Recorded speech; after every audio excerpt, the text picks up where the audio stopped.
Hey, ladies, welcome to Wanna Grab Coffee. I'm your host, Natalie Lisk. Here today with quite the bee in my bonnet. We're going to talk today about being blindsided by a layoff, what to do when you're good at your job, but you're still getting laid off.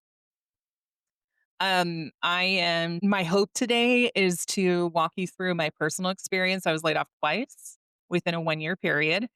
Okay. Well, maybe like 1.5 years, whatever. It's still very traumatic, very unexpected. The first one was. The second one, that's another story for another day.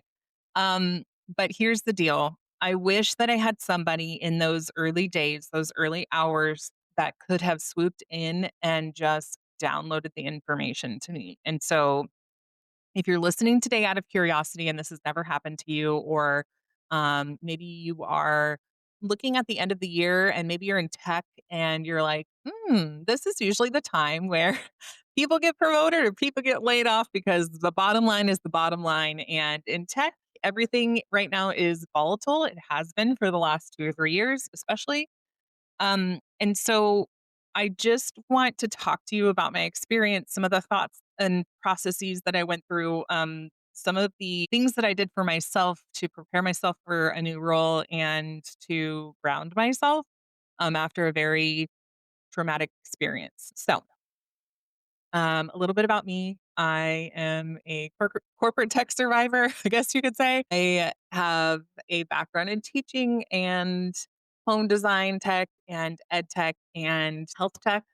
I have been round the block, my friends. I've grown teams. I've managed teams. I have been a high performer in almost every role. I am quite the perfectionist slash overachiever. And that came and bit me in the ass once.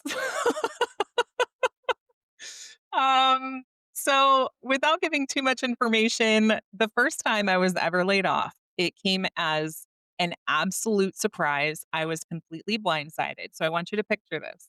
I'm going about my job. I just was promoted. I just got a raise and managing a team. It was the end of the year. Uh, I think it was like October, maybe. But we're coming up on that time, right? It just turned September. And the end of the year came and business as usual, one-on-one was scheduled on my calendar. I reached out to my manager and said, "Hey, what can I prepare for this call? Is there anything I can do?" No answer. Asked again, want to make sure that I'm prepared coming to this call. Is there any like specific topics besides our one-on-one doc that we have running? No answer. Next morning, I jump on the call first thing, and I am greeted by my VP and an HR rep.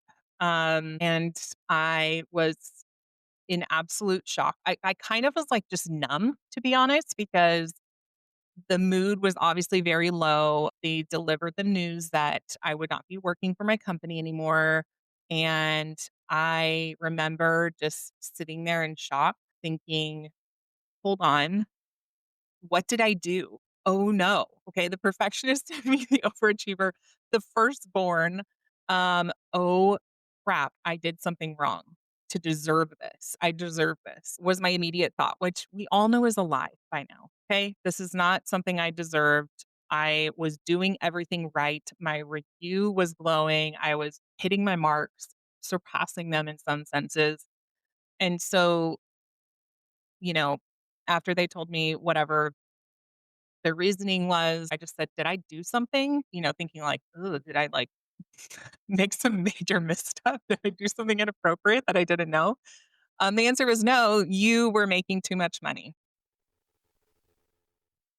So, as a mother of 3 at the time, I was our highest income in the house. My husband is also working. We are a dual working family. Thankfully, my kids were not home when this happened. I do work remote in my home, and that came as an absolute shock.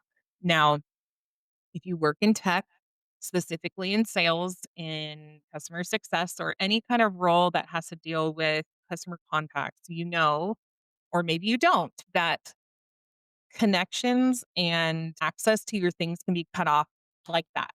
I had literally less than a minute to get into my Google Docs and pull my kids' stuff from their school because after you work at a place for X amount of time, sometimes the lines get blurred. So, what I want to say to you before we get into this is if you need to pause the podcast right now, please do so. And the reason for pausing, ladies, go to your Google Drive for just set a timer for 5 minutes. Take everything out that is not supposed to be there that is personal. You might think that I'm kind of crazy for saying this, but I'm telling you from personal experience, if that time ever came, you would not have the time to go in and get the docs that you needed. Now, do not steal company intellectual property. This is not what I'm saying. Okay. Do not steal the intellectual property. Go in, get anything that shouldn't be in there for your kids' school, your personal documents, maybe your reflections, maybe this one specifically is the one that I was looking for and never got, and it bit me in the ass big time.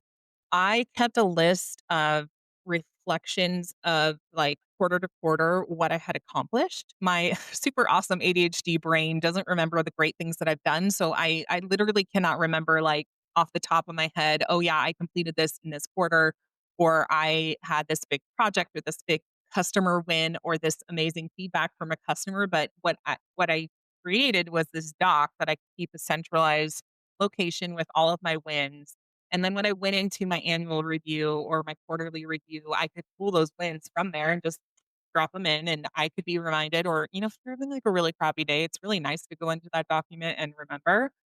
Um, so what I will say is if you need to stop, pause the podcast, set your timer for 5 minutes, and go to your drive and get that document with your wins and put it in your personal drive. This is also a reality check for you to stop using your work computer for personal use. Okay. Okay. I know that it sounds ridiculous, but anyone, I mean, what I've observed is anyone at any time can be laid off for whatever reason. And we are coming up, like, I'm not trying to fearmonger here. We are coming up on the end of the year. Companies want to look profitable, they have goals. So, layoffs, let's headline this. Layoffs do not just happen to people who suck at their jobs. It happens to people who are also good at their jobs. And I really think we need to get rid of that myth, that really weird old fashioned way of thinking that, like, oh, they got laid off. That means that they sucked. They weren't trying. They weren't working hard at their job. No, that's actually false. It happens to anybody at any capacity at any time. Okay, awesome. So, reality check. Why do people who are good at their job, get laid off? Um, First and foremost, sometimes it's not about performance. Sometimes it's about numbers. So companies make cuts towards the end of the year based on budget line items, not individual merit. And we're looking at entire departments and divisions being eliminated, regardless of talent. That can happen with a merger. Maybe you were the last hired, first fired. Okay. Sorry about it. Those policies tend to ignore performance. And then also geographic consolidation. If you're in office, it could affect your office. Okay. Maybe there is a strategic shuffle within the company. So we're talking about, like, automation of entire job categories, companies pivoting business models or priorities, mergers and acquisitions, creating redundancies, economic downturns, forcing across the board cuts. Those are the nuts and bolts. If you're assuming the best for your company and your manager and the people who are overseeing their budgets for their divisions, that could very much be the case. I already said this, but the uncomfortable truth is being good at your job sometimes actually makes you more expensive to, and senior employees with higher salaries might be cut to save multiple junior positions. And nobody wants to hear that, but I'm your gal telling you that anyways. Look, I don't want you to be scared to do your job. I don't want you to be scared of the end of the year. There's a lot of stress that comes with it, especially if you are in sales, especially if you are in account management, customer success. We are looking at retention goals. We are looking at quotas. We are looking at lots of different pressures. Don't be scared of that. Just be prepared. And so, like I said, there's two kinds of people who are listening today. Someone who have just faced a layoff, maybe you're in the thick of a layoff, or two, you're looking at the end of the year, you're like hearing it happening around you. You're in the tech world. Maybe it'll happen, maybe it won't, but like protect yourself and prepare yourself. Okay. So here's before we move on to like the first 24, 48 hours, I want to talk to you about some normal emotions that you're going to feel on this roller coaster. You're going to have highs and lows. Okay. Here's what mine looked like. Like numbness and shock. I hung up the call. My husband happened to be home. Thank God my kids weren't home. Immediately just cried at the reality of the situation because I am the major breadwinner in my home and I no longer have that opportunity for earning.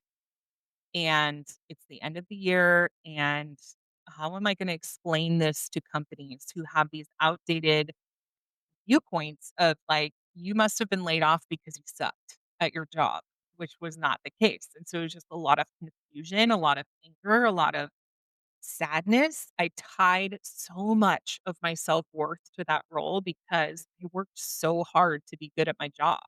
There is a reason why I was promoted. There was a reason they built an entire team around me. I worked so hard for so long at that job that it became a part of who I was. And so I was feeling betrayal. I was feeling discarded. And then there were some days where I was like, honestly, I was looking to go elsewhere. I just had it good where I was. I knew what I was doing with my job. I had some flexibility with my kids and their school schedules, and I could show up for things. I just wasn't happy.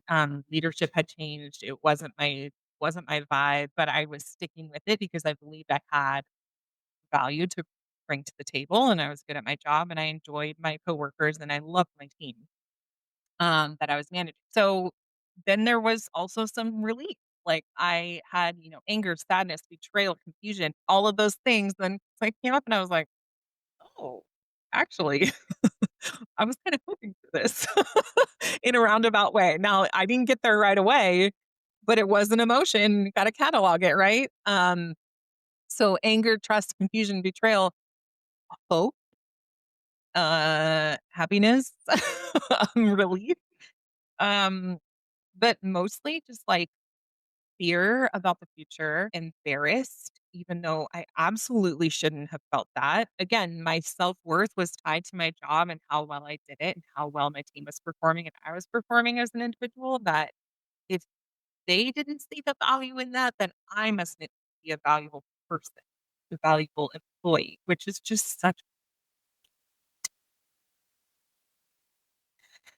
Anyway, let's talk about the first 48 hours. I had to write my thoughts down because obviously I'm very emotional about this topic and I've done a lot of reflecting. So I want to give you the good stuff. The first 48 hours in the immediate actions, if you can think of this, I want you to, if you're in the building, ask for your layoff in writing. Understand your severance package completely. When I was on the call, I've literally never been laid off in my life, so I didn't realize that I got a severance. Save your personal files legally and ethically, ladies, and ask about your benefits continuation and timeline. This is a major one, especially for those of us who carry our children on our unemployment benefits. I carried my children on my benefits. I needed to know exactly when I they were done and when I need to transfer them to my husband's insurance. His insurance is astronomical compared to mine at the time, so we had to figure out lots of things, but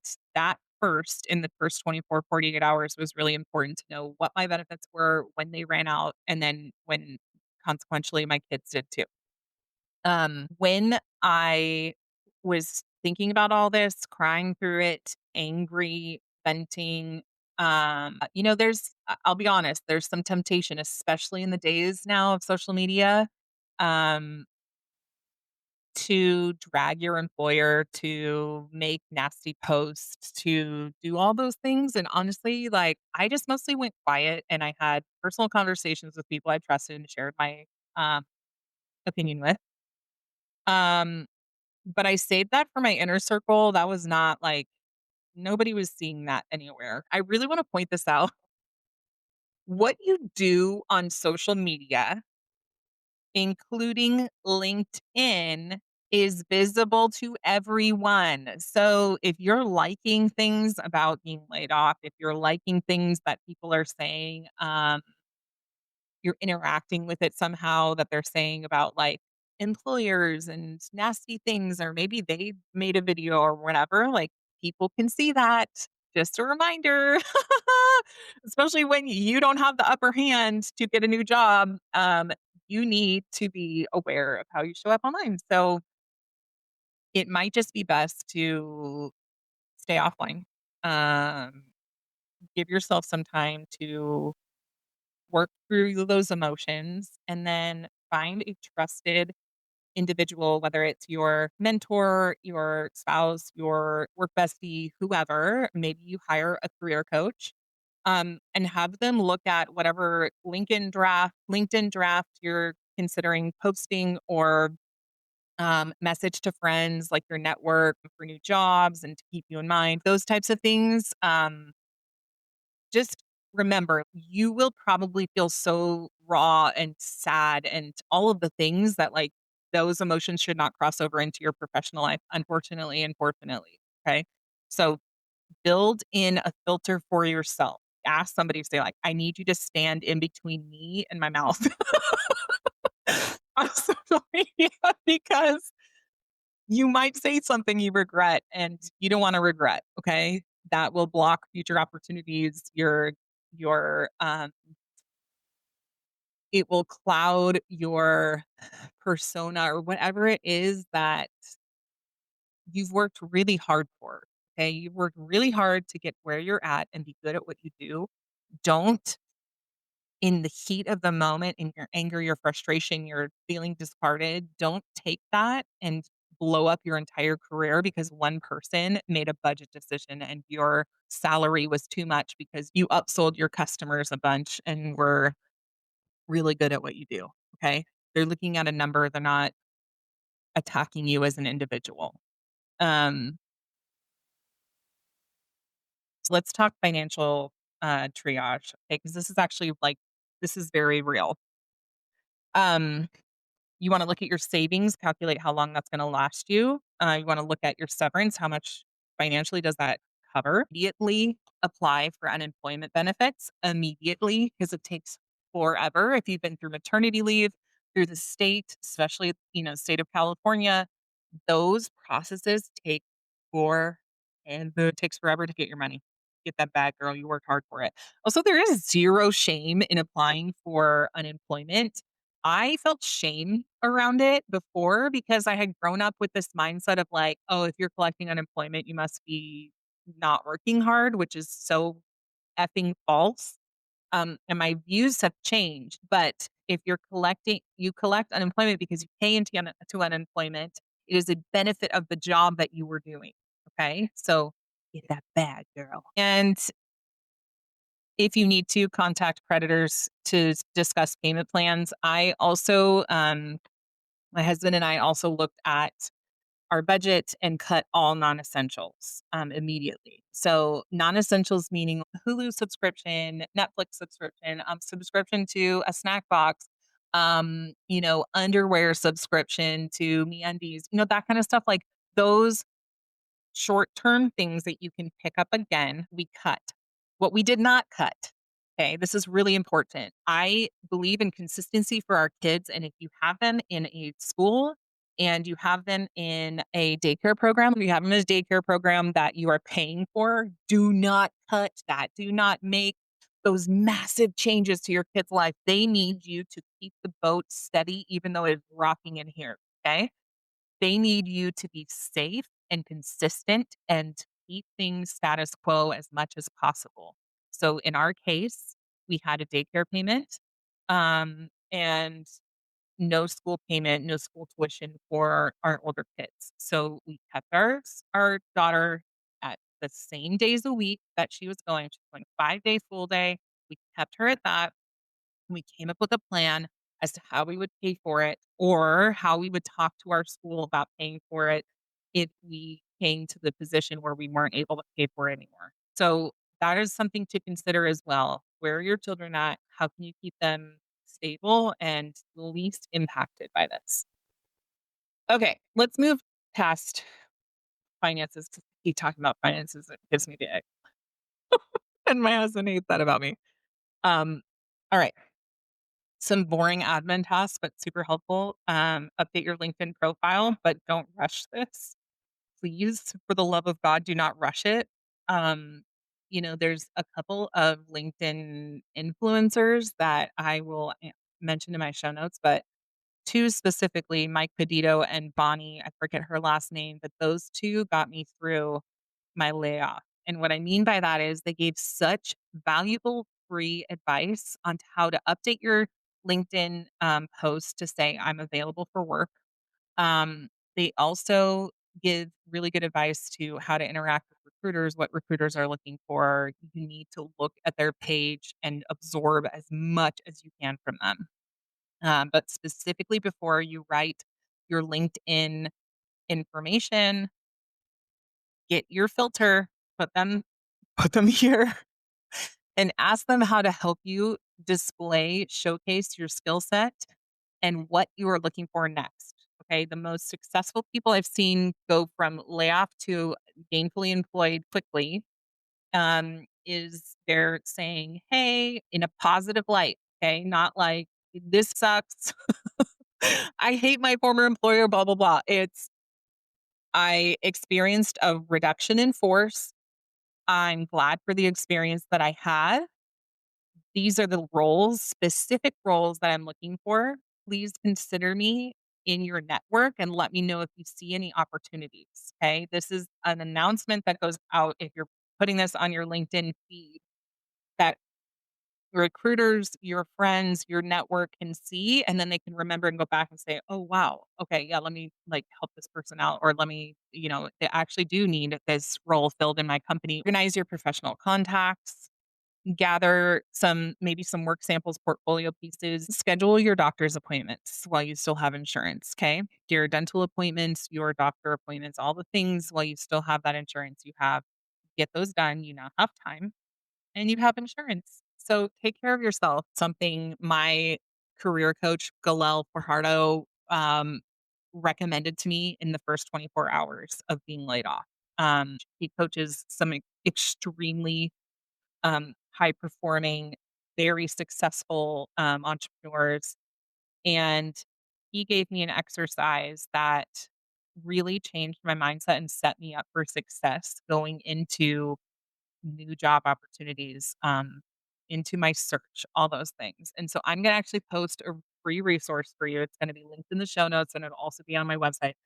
But what I want you to do is if you're listening to this and it's fresh, I got my news, cried to my husband, said, "What the hell are we gonna do? What am I gonna do? Am I worth anything?" And then I went to my favorite place that I felt most comfortable at, got I mothered myself. There's an episode on that too. If you wanna listen to that. Mothering yourself, um, and the way that I mothered myself was I put myself in a peaceful place. So I didn't know what to do, guys. Like, I got the news and I was like, "I don't wanna be here. I don't wanna be in my own skin. I don't know what to do." Um, so I drove down to the beach. Like, I just kinda drove for a while and was crying, but, like, I drove down to the beach. I love the beach. I've always had clarity there. And so I thought, you know what? This is a good time to take advantage of where my brain is right now and just dump everything out so I can purge this shitty feeling. And I took a notebook and a pen with me. My husband said, just go. I've got the kids handled. Insane. And I had time to process and I got myself coffee from my favorite coffee shop. And I just sat at the beach and whatever came to my mind, I wrote down in my journal. Now, the activity that I did in tandem with this was Galel recommended, I want you to think about everything you've ever been excited about, like something like things that excite you. It could be hobbies, it could be jobs, and it does not matter if you're qualified to do them. Just write it down. So I'm not joking. I wish I had my binder here. I wrote down floral arranger because I freaking love flower arrangements, and I follow so many floral accounts on my personal account. Ceramic artist, that's like my hobby is throwing on the wheel.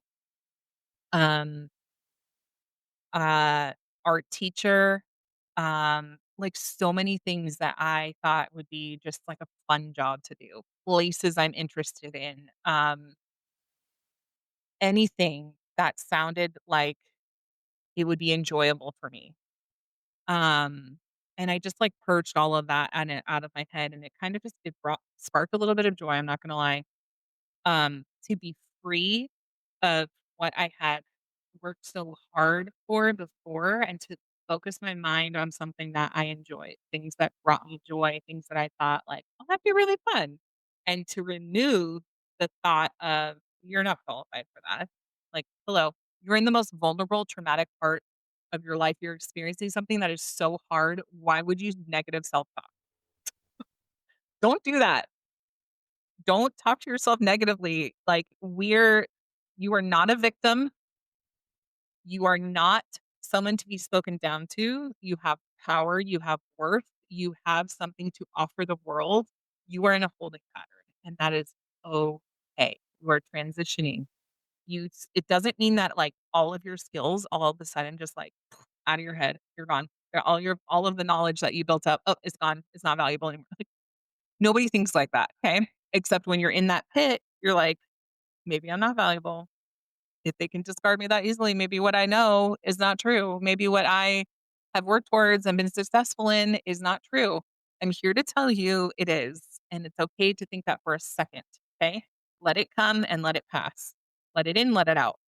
Do not dwell on that because it's not true and it's toxic and it will take you down. Okay. I told you I had to be in my bonnet today, guys. This is like, let me write down let me read some of the thoughts I wrote down. Um, The fact is, you were actually really good at your job, and here is the huge advantage. You have concrete accomplishments to showcase, references who will speak highly of you, confidence in your abilities. Once that shock wears off, you'll be able to see that, and proof that you can deliver results. You have those things. They are in you. Nobody can take that from you. So, when you are ready to enter the market of job seeking and putting yourself out there, which can be a full time job if you let it be, being laid off for a restructuring is way different than being fired for performance. And most, not all, employers understand this situation. So, your messaging and your marketing of yourself is it needs to be tailored to this position. There was a restructuring in my company. There was a reduction in force. Whatever those trigger words are, you need to include that in the way that you're talking about yourself to uh, potential employers because then they understand, oh, it had nothing to do um, with their performance. Now, one thing I will say, and one thing I was very tempted to do, was to say, in my mentor, who I absolutely adore, said, "Look, I know that they told you in your exit conversation when you were laid off, I know that they told you it was because you were paid too much, but nobody wants to hear that in the hiring conversation. It does not come off well, even though to you it makes most sense and it gives your soul like peace. Nobody wants to hear that in the conversation. It just doesn't come off right. So you can say it to your friends, you can say it to your inner circle. You can like they'll understand that, okay? Or actually they won't because who gets laid off for being paid too much, but at least it won't be judged for your future job, okay? Um so um what I think that you have here is like I said, that forced opportunity, um, that's kind of, like, hidden for you to evaluate your career. So, What I want you to think about is while you're doing that activity of like, these are all the things that I would love to do, even if I'm not qualified for them. Then I want you to turn the page after you've dumped all of that. And I want you to write down and I want you to think of these things. Okay. This is going to be my free resource, but were you actually happy in that role? I was happy in my role. I was not happy with my leadership. It just wasn't my style. Which created a situation in which I was unhappy. Okay. Overall with my job. I loved my team that reported to me. I loved my coworkers, my counterparts. I did not love, um I'm gonna stop myself. I will talk to you personally if you're in my inner circle, I'll share that with you, but otherwise, I need to be careful about what I say. So here's what you need to reflect on. Are you actually happy in that role? What aspect of the job energized you most? What skills do you want to develop next?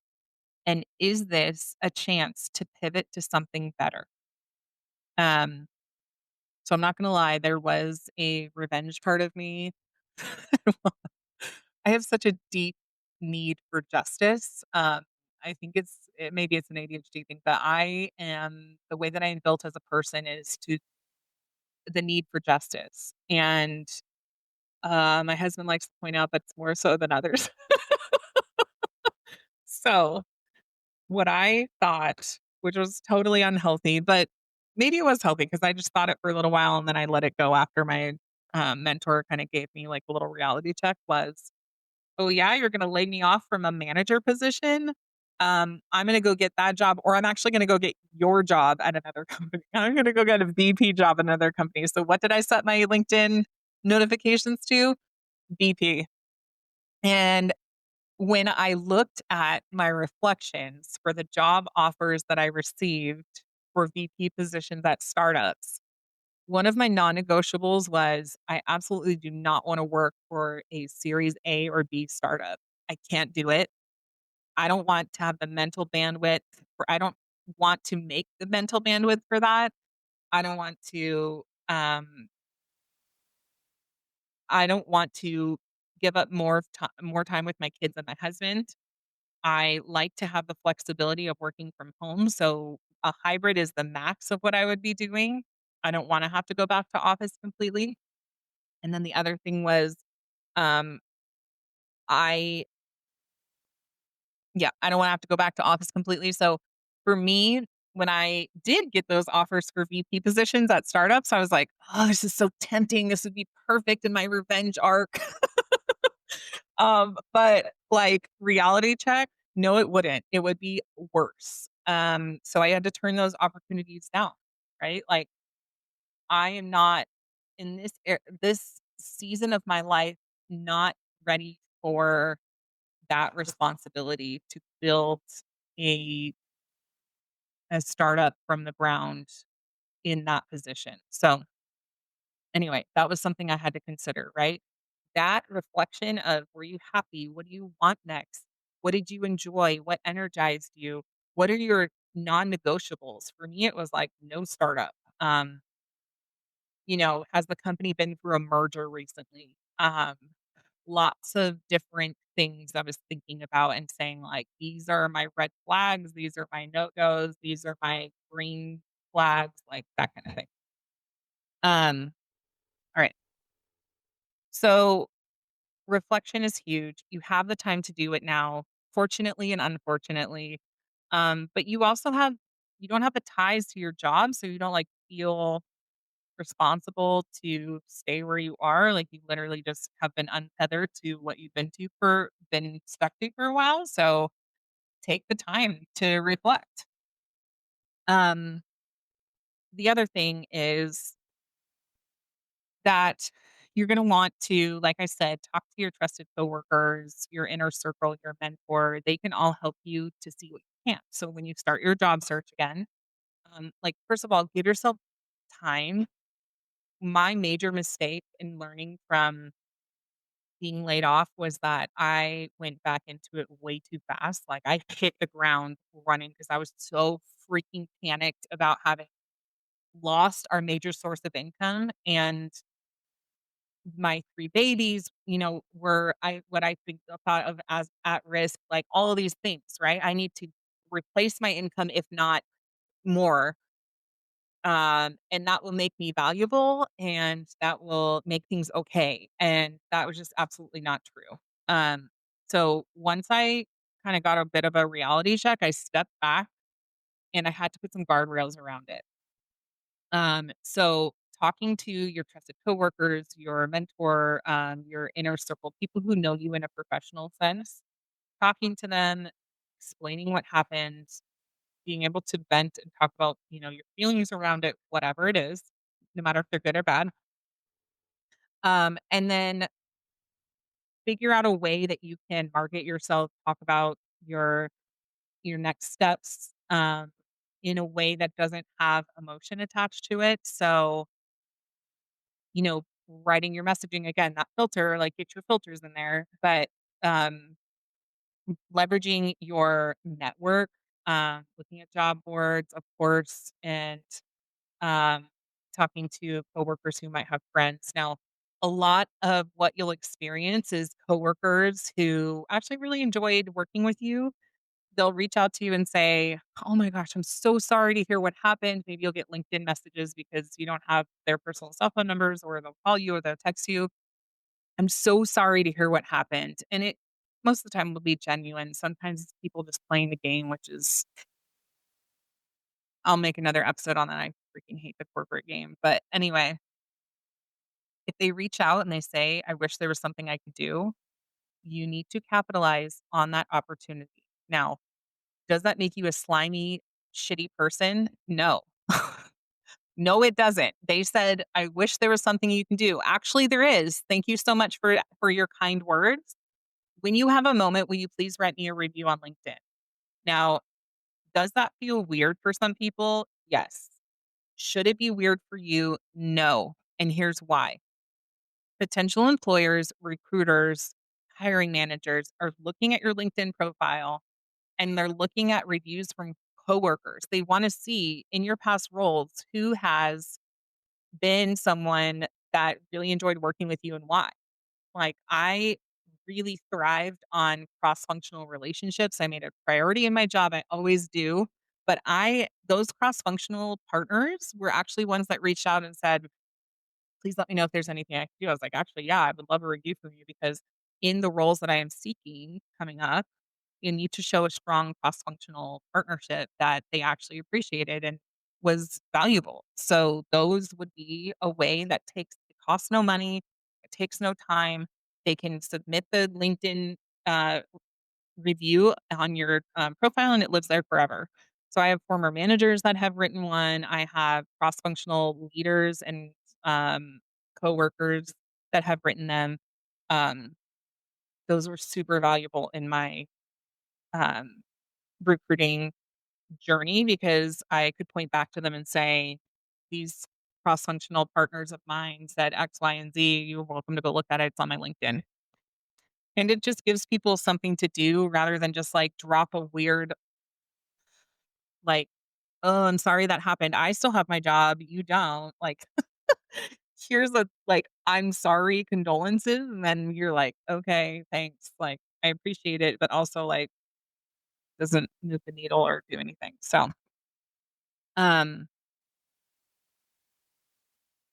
one of the biggest things that I did was try to manage my mental health. And so here's a couple things that I wrote down. Um, you need to help structure your days because, like you might be doing now, you're logging in, you're working on whatever your job is for the day, and then you're logging out and you're going to do the kid stuff and you're going to, whatever. This is like you're going through your day. It is a structure, it is a schedule, whether you realize it or not. Okay. So create that structure for yourself. The best things that I did for myself was I woke up at a regular time. Um, I dedicated specific hours to my job search. So because my kids were in school full time and we kept my daughter in full time daycare, I was able to say, okay, when everybody is out of the house, from this time to this time is my interview time, my prospecting time, my resume building time. And I would set a time limit on it, unless, of course, like a hiring manager only had a certain time open. Like, it's very, very important that you limit your time.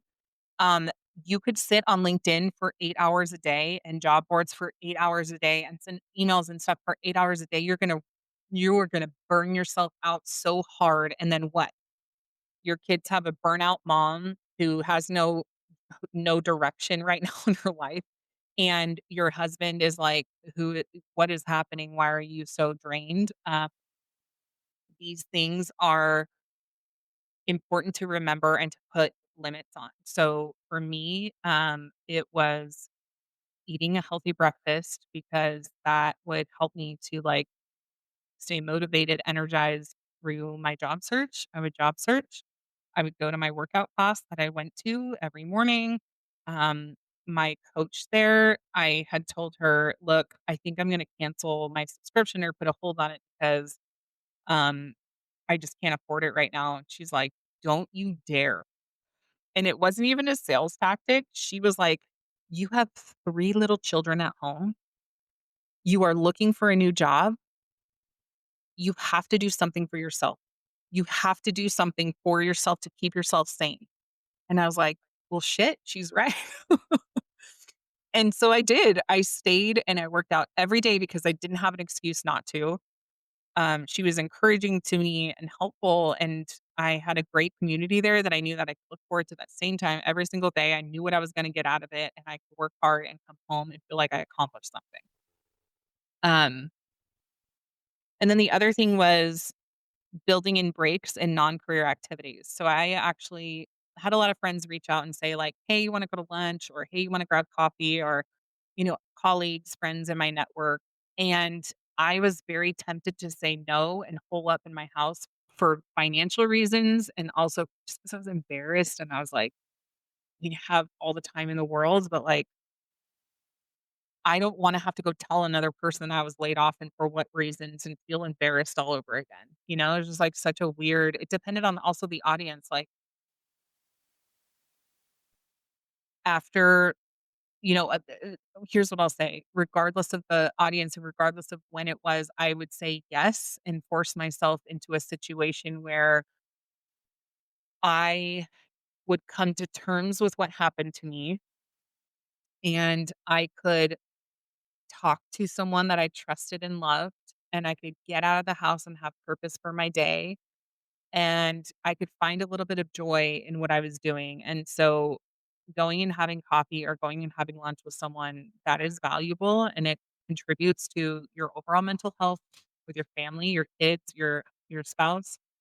But also helps you to just like have that energy and that encouragement to go and job search again and again every single day and show up to interview after interview and act excited for the job and do your research on the position.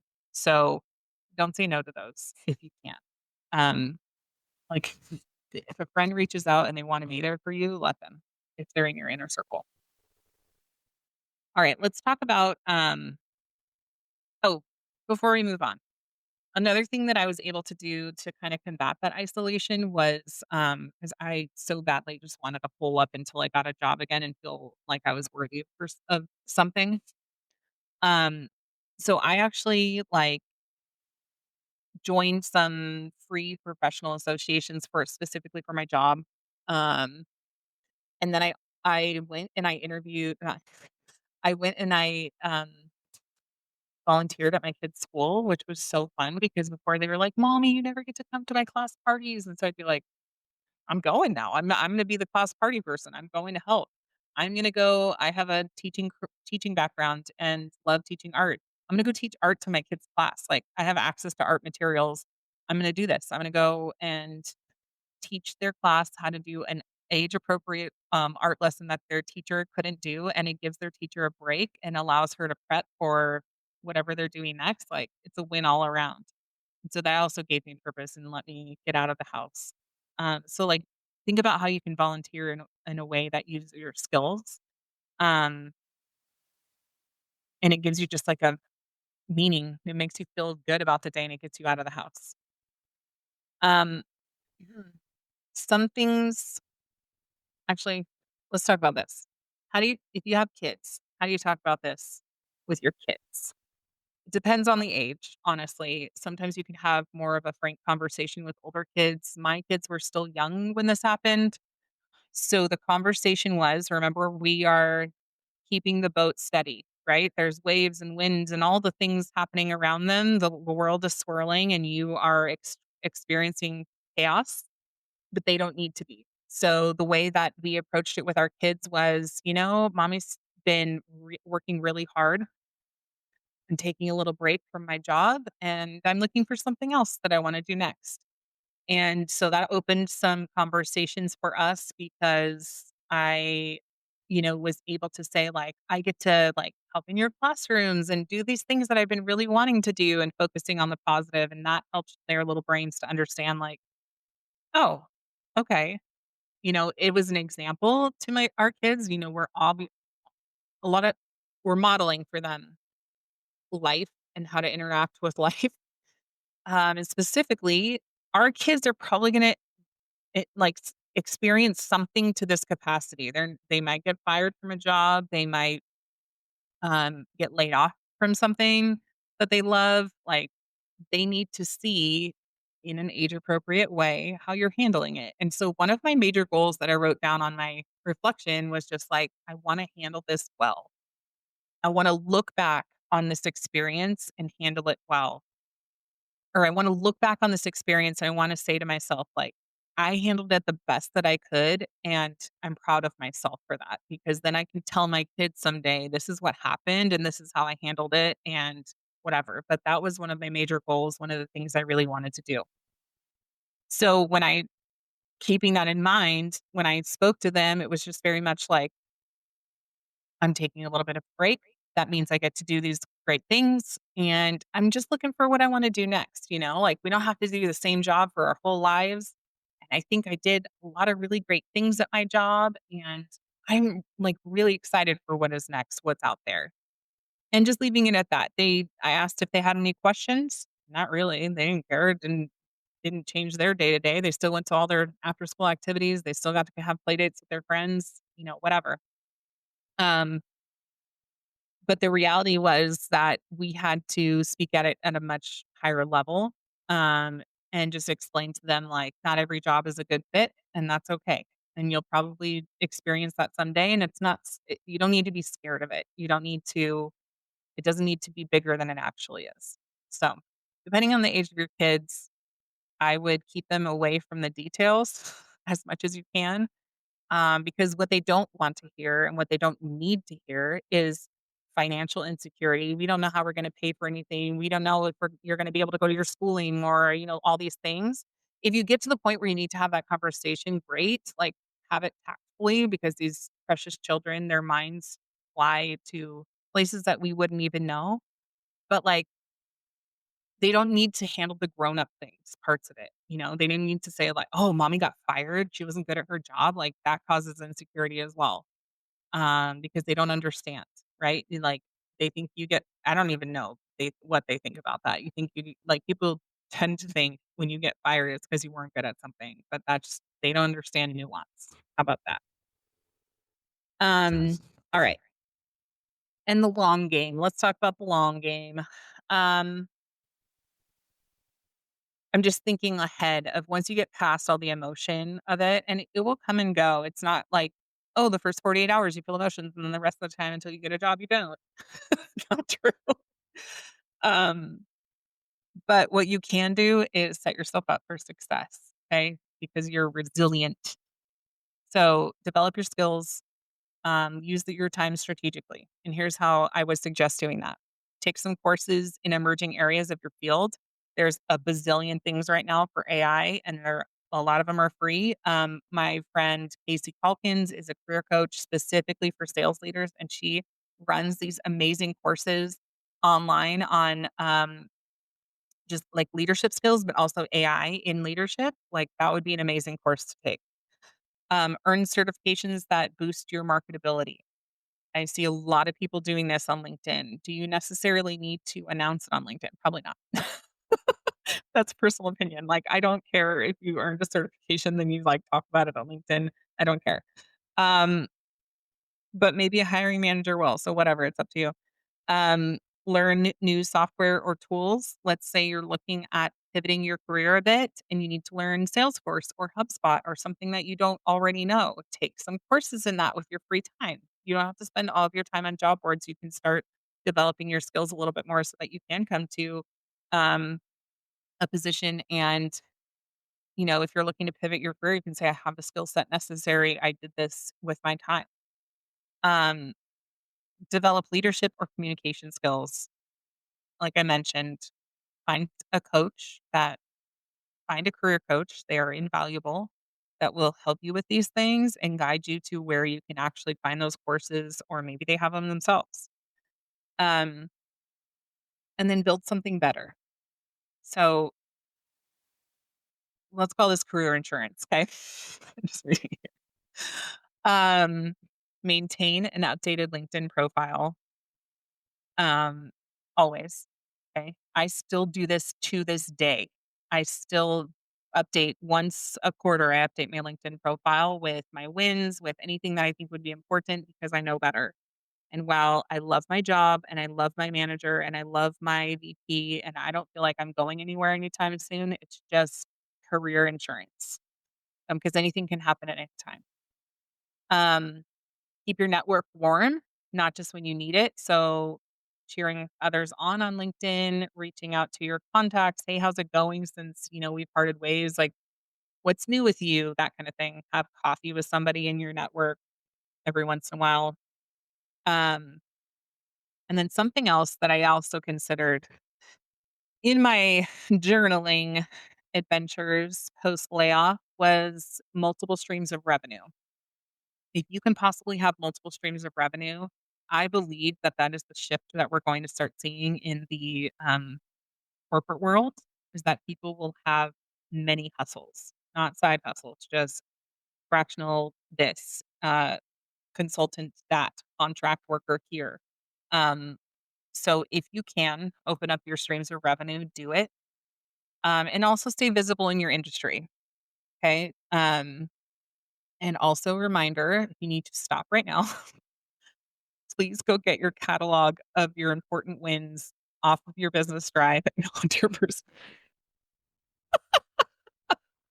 off of your personal drive. Listen, you can't blame us Italians for talking with our hands. It is quite literally in our DNA. Um, so why are we surprised that I'm knocking over a mic? Um, and then in your next role, some things to consider. Okay. Company financial. So in your next role, some things you might want to consider: company financial stability, leadership communication during tough times. You can get that by asking others who are in your network. Maybe they already work at that job, or maybe you can reach out to contacts at that job. You can also see how they communicate through LinkedIn and other social media during tough times. Um, and you can ask your hiring manager flat out, like, tell me your communication style. How does this work when there's especially tough times? Um, you want to consider role security and growth potential. Um, and then also alignment with your values in your careers. And like I said, or your career goals, excuse me. Like I said, when I was, this is for me again personally, but the biggest thing that helped me through my full um, job search was looking at my non negotiables. And as hard as it was, and as tempting as it was to take a better title or a higher, salary, if one of my non-negotiables were included, I had to say no, and that was really hard for me because knowing that I could make more money or have a higher title was very enticing. However, saying yes to that right off the bat bring about consequences for me that were not valuable for that decision, that they would not pay off for me, my family. or anything else, right? There was downstream consequences that would then impact me for that short-term decision I was making. So make sure that you understand your career goals and that you align your values and career goals with that new position. And if it doesn't match, don't do it. Don't do it. Your future self will thank you. I promise. Um, Closing thoughts. I wrote this down because I I feel really emotional about this. Obviously, I feel very this is something that is very close to home. So, being laid off when you're good at your job, being laid off when you're good at your job feels like a betrayal of the meritocracy we were promised. But here's what I want you to remember: your skills, experience, track record, ambition have not disappeared. They're more valuable than ever because you've proven you can deliver results even in challenging circumstances. This is not the end of your career story. It's a plot twist, a pivot, whatever you want to call it, that might lead to somewhere even better. The key is to process the emotions, handle the practicalities, and leverage your strengths to write your next chapter. So if you're going through this right now, I want to hear from you. Email me your questions. Share what's working in your job search, so we can share with everyone else. Or tell us what you wish you'd known. Your experience is helpful. I can guarantee your experience will be helpful for someone facing the same situation, or maybe someone who will be laid off that might be prepared. Um, and if you know someone who's been laid off, remember, they don't need your advice as much as they need your support and belief in their abilities. If you know someone who's been laid off, remember to say it again. They don't need your advice as much as they need your support and belief in their abilities.